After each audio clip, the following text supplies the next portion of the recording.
德国球星厄齐尔挺维吾尔人一案继续延烧。瑞典黎巴嫩裔歌手马赫赞恩在社交媒体上发表发帖，以支持德籍土耳其人球星厄齐尔关于维吾尔人的信息。他说，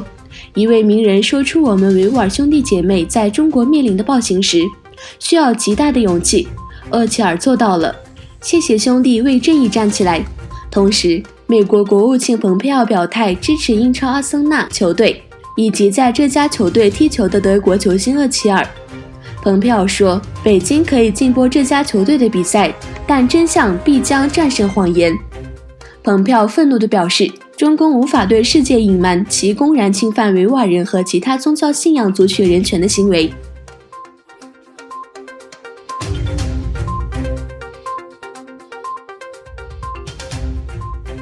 根据有关中国在东突厥斯坦的集中营的新泄露文件，在若羌县82人据称在因非法宗教活动而被判处10至5年徒刑。中国当局在东突厥斯坦间进行大规模任意拘留，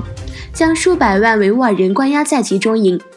据亚洲自由电台报道，在若羌县一家工厂工作的乃比诺尔埃赫埋提因宣教宗教而被判入狱，包括2名妇女在内的82名维吾尔人因听到他的讲道被判处10至5年徒刑。据报道，诺尔埃赫迈提被指控破坏社会秩序并煽动国家瓦解，因为他警告年轻人不要观看带有色情内容的电影。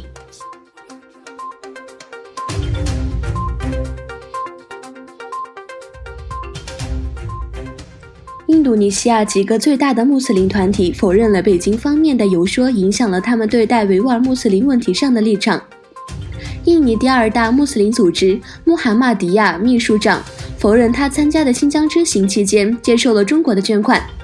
并表示反对任何人在任何地方对他人做出的各种侵犯人权的行为。2个月前，美国驻印尼大使会见了2大伊斯兰组织领导人。据报道，在会议期间，美国大使要求这些团体对中国大规模逮捕维吾尔人做出反应。华尔街日报上星期的一篇报道称，此行是中国一项有计划活动的组成部分，目的是让印尼宗教势力和媒体相信，新疆的再教育营是政府提供就业培训和打击极端主义等善意努力的一部分。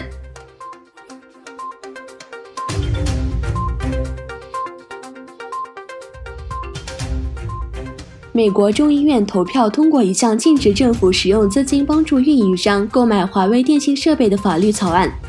另外，这个名为《安全和可信通信网络法案》的草案还禁止了其他被认为对国家安全构成威胁的设备。这是继美国联邦通信委员会去年11月通过禁止运营商使用联邦补贴资金购买华为和中兴设备的决定后，美方针对中国电信企业的又一不友善举动。中国技术公司华为在5月被美国列入黑名单，理由是国家安全威胁。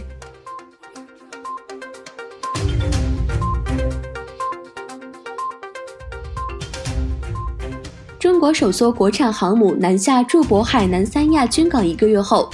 ，12月17日，在中共军委主席习近平的见证下，这艘中国第1艘自产的航空母舰正式加入海军，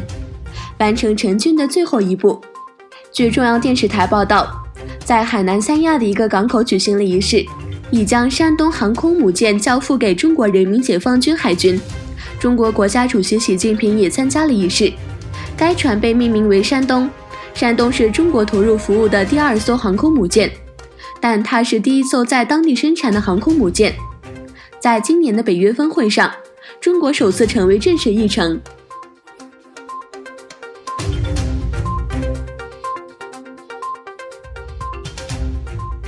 伊斯兰堡一家法院在穆斯拉夫缺席的情况下，以叛国罪名判处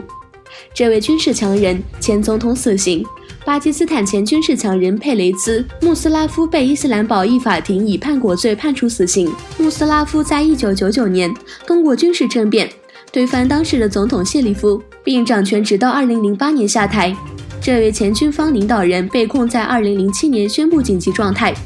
终止宪法效力。按照法律规定，此举等同叛国。